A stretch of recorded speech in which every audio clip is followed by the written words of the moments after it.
When I was first given my vision, I assumed it was just a conglomerate of brands that I was going to build over the span of my life. And I tried to execute it that way. It just never fully worked. My ideas and my vision was just so obtuse. So eventually, I realized that my vision was just too big for a niche. It was too unprecedented, and it really just rivaled traditional paradigms. And it couldn't be rectified for what I was trying to, like the positioning I was trying to aim at, right? And so that's when I received the revelation and discovered that what I was building first needed containment for it to be built according to the paradigms that I was wanting to build it with. And that was how I discovered world and realm building. And honestly, it caused me a lot of grief. What I was originating, what I thought was just a simple brand, was always so much bigger than what I imagined, and it was requiring a lot more of me than I was ever willing to give. And so we'll talk about it in this video. Hi, I'm Naomi Olatayo, the Brand Priestess, and I awaken founders and high-ranked leaders to their governance. Here we talk about new Earth infrastructure and realm level system architecture. If this video activates you at all, I invite you to download my free audio transmission titled From Leadership to Governance, Recognizing Your Unclaimed Jurisdiction. This is the place where you'll finally stop operating realms beneath or altitudes beneath the level of impact that you're meant to materialize on this earth. Anyways, let's jump into today's video. The reason I use the word burden in the title is because it often feels that way. I feel like up until recently, for a short stint, I haven't felt very heavy or overwhelmed with what I've been given, but it's often because there are always new levels of what I'm building, right? And for a long time, I often resented that I just couldn't be normal and have like a goal to like study math and get a job, you know? Just have something simple, like normal. I resented how unnormal my vision was, and I resented that I couldn't ignore it for long. And I was also very frustrated that I was confused about how to materialize it. No one really prepares you to have a vision like the one you have. Like for me, I come from a very, very African and Caribbean family, so the expectation was just go to school. And so I couldn't really talk about it because to them it was just fantasy. It wasn't real. That's not how the world works. And I hated that because it never felt like a fantasy to me. And I knew it wasn't. It was a charge. It was an instruction. And I know you know what I'm saying. And because of that, I face a lot of misunderstanding, withdrawn support, and being boxed in. And of course, that's painful. That's grief-inducing. So I thought I could shrink it. And I tried to dilute the vision, and I tried to, push it back for later. And I tried to choose differently and go in an opposite direction or half-ass it, but it just didn't work. And even for the people who are watching, where you've built an incredible life for yourself, like maybe you have multiple degrees, you did the thing, like you got the degrees, you have the beautiful family, you have the prestigious career, but the call of the void still calls you. You know what I mean? And I call it the call of the void because that void really is a space and time matter thing that is never filled because it's waiting for you to access it and fill it. If that makes sense. And again, just because of life and adulthood, you've just been resisting it. Because I resisted it half-assedly for a long time. I tried to, but I couldn't. And yeah, you've been resisting it. So you've been resisting by not starting on the vision, by scaling to incredible numbers, and your vision is still misaligned. Maybe you've been feeling this call and instead you just kind of numb yourself to the grief of it all, or just never take those risks, whatever it is. It's all those decisions that you've made outside of that vision that you've had for a long time, and like it's not something you have to be convinced of. You may have suppressed it and you pretend you just don't know, but that comes from the assumption that you can choose. I, for a long time, thought I could choose. I thought I could choose to not fully commit. I thought I could just not be aligned as I'm executing it. I thought I could just, you know what I mean? And I would say to myself, I can always do X if this fails. I can always do Y if this fails. If it fails, that was just an improper way of looking at it from the beginning, you know? But life always rerouted me back to where I started. It didn't matter how far I tried to travel from what I have known. Life always spun me back. And for you, that might have looked like every single time you finally get your dream job, it just kind of drops from under you. Or you're always almost something, and it's, or whatever you have is just not for long. And that thing is just the direct opposition from your vision. Like Jonah, you know, like he thought he could just go somewhere else. Life always has a way of rerouting you, even if you don't want it. And that feels very coercive. I'm not gonna lie. It felt very coercive for a long time. Because I was like, God, I thought I had free will. But it didn't seem so for a long time. The thing is, when you've been given a collective level assignment, the redundancy is much higher. The tolerance for misalignment and options are slimmer because you are directly connected to an amount of souls that are a little bit too consequential for you to fuck up, if I say it bluntly. We always talk about purpose from the perspective of choice, and I blame that on Christianity because we always say, like, you have to choose what God wants of you, as if it's like what he's given us is something he bestows on us and he's chosen us. And that's what I thought for a long time. I thought, oh, God must love me because he gave me this big vision and I have to do all these things. It wasn't like that. And I'm not saying that God doesn't care for us, but it's not about being chosen. It's about the nature of who you are. It's about your ontology. You don't have a purpose that contradicts who you are. Like, I know the whole narrative of like, even me lowly and unqualified, I was chosen. No, you were chosen because you're uniquely qualified for it. This wasn't special.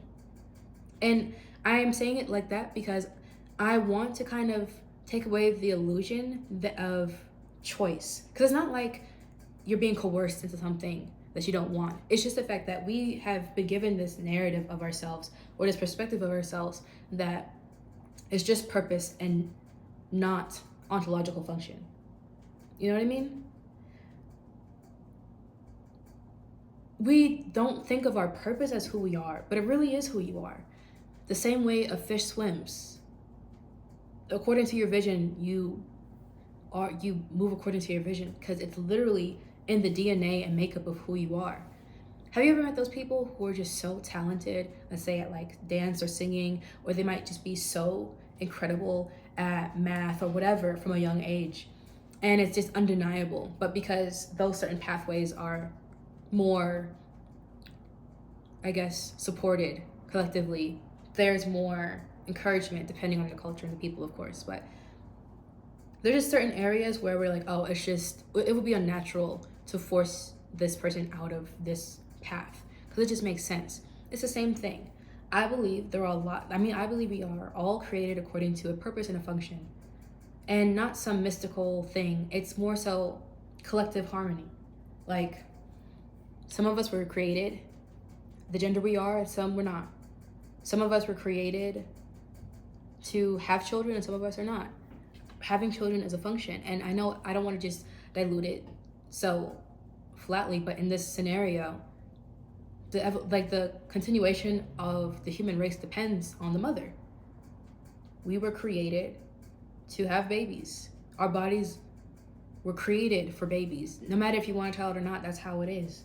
And it's the same thing for your vision. And so to choose against your nature, not choosing against your purpose, not choosing against God's word, but your nature, is exactly why you've experienced continuous blocking, strain while executing, lost opportunities, many misfortunes, just like a tremendous amount of grief, and just feeling that life keeps pushing you back in the same direction. If a fish is out of water for too long, what happens? It dies, right? If a human is out of alignment for long, it spiritually dies. It's the same thing. This is why it felt like a burden to me, because again, I thought that like it was a choice. It was presented to me as a choice, but it's not a choice. It's literally who you are. That is literally who you are. That's why you are who you are. That's why you can even hold the vision yourself. And again, that's why it was hard to receive, because I mean, it felt good to feel chosen, and it felt so impersonal to recognize that I was always going to be this. This wasn't an option. Even when I would choose against what I knew I was supposed to do and who I am, I still did those things. I was still operating in them. I just wasn't getting paid for it. I just wasn't getting praised for it. It was just hard because I didn't know to put myself in environments that would better serve me, or you know what I mean? It's the same thing. And I had to mourn the fact that my life's ontology was not negotiable. I was basically a fish grieving that she couldn't fly when I had the whole ocean. I just didn't want the ocean because I thought that I could choose to fly. Fish are not made to fly. It doesn't matter how much you pray to God to fly, you will never fly. That's not how nature works. Literally, you have to understand, you were made for this. You can choose to honor alignment or not, but literally it's in you. You use these skills, the expressions of your vision in your everyday life. You may not even notice it because you're not even around the right people for it to be acknowledged within you, but it's always there, always. You can't run from that. You can never not be who you are. Sometimes you really do have to mourn the fact that there is no other option. And I mourned it because the responsibility of what I was given in my vision was terrifying. Like the things that I've lost to be here. And sometimes out of choice, sometimes just out of how life has been structured up for me. But it was a lot. And again, that's not because of who I am. That was because of how life is, you know? Like sometimes life does not have the present containment to hold you. And so choosing alignment is a lot. Sometimes that means divorce. Sometimes that means estrangement. Sometimes that means sitting in poverty for a second. Sometimes it means that. Sometimes it means leaving that job. Sometimes it means taking on that job. Sometimes it means going back to school. Sometimes it means leaving school. Sometimes it means having a kid. I don't know what's in your vision. I know what I did for mine. But the thing is, it was just scary. The responsibility was scary. The consequences were scary. And I would like to speak more candidly about these things because I never heard anyone talk about that. Like, I started off in Christianity growing up. And so a lot of my understanding of purpose started from there. And people always talked about it from like a very mystical like space. It's like, oh, I followed God and everything worked out. I'm not saying that things don't work out, but you have to know what the cost is and you have to know who you are. And when you are someone who exists in defiance to the script, things can get real very fast. And I know you know that because you've experienced it and you've lived it and you're choosing alignment despite that, and I commend you for that because it's a lot. Collectively, we have a wound of responsibility though. Like, a lot of us have had responsibility weaponized against us.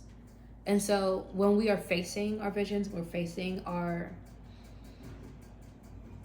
assignments, our visions, sometimes we brace a little because we remember being highly perceptive growing up, being punished for that. We remember being punished for not taking on the responsibility of our parents and how that parentification affected us. We remember being scapegoated, being blamed for things that we didn't do. We remember being neglected. We remember being praised for our good grades and for being a good girl and nothing else, and building our lives off of that. Like, we have a very weird relationship with responsibility. I mean, we see it all the time. Like, look at how much narcissism has shaped this country. Look at even patriarchy and how you can have like 16 baby mamas and nothing happens to you outside of going into debt. So our relationship with responsibility and consequences has been so skewed because it's been weaponized against us so much. And I understand that. And so that's why I always say, you have to know, always study yourself, of course, but also give yourself grace. But also, it's okay to mourn and it's okay to grieve and it's okay to not be ready. I wasn't ready for a long time. I didn't want to be ready because I didn't want it. Like, for me specifically, I did not want what God was giving me. And I thought I did because I assumed it looked a certain way. But once I saw how pricey it was, I didn't want it. But then for me specifically, I realized that I can continue to fight against what's aligned for me and then live a life in that strain, or I can choose what's aligned. And so I did it begrudgingly. And I want to share that specifically because sometimes we think that it has to be perfect, but it doesn't have to be. It just has to be honest. As long as you're honest, it'll be true. And that is how you can really make the kind of changes that you want. We are governors, originators, authors of realms, and creators of worlds. This is our unique and specific calling, function, and office. What we see in these visions was never just a bunch of brands or a random project idea or a career. It was a vision for the containment we're supposed to build and an atmosphere we're supposed to curate that changes the governing conditions of the world to produce and that produces outcomes accordingly. That is embedded in who you are. That is the consequence that you're bearing. Do you consent to that? I invite you to choose the role that you may or may not have been running from. Whatever it is, be honest. And because as long as you're honest, it is true. If this video has activated you at all, I invite you to download my free audio transmission titled From Leadership to Governance, Recognizing Your Unclaimed Jurisdiction. Also, in response to what you received from here today, I invite you to engage with the Altar Resonance and Response, where you respond with an offering. If you would like to know when I upload next, click the bell down below to subscribe. I'm very happy that you came here, and I'm happy that you were able to receive from me. Thank you again for watching, and I'll see you in my next video. Bye.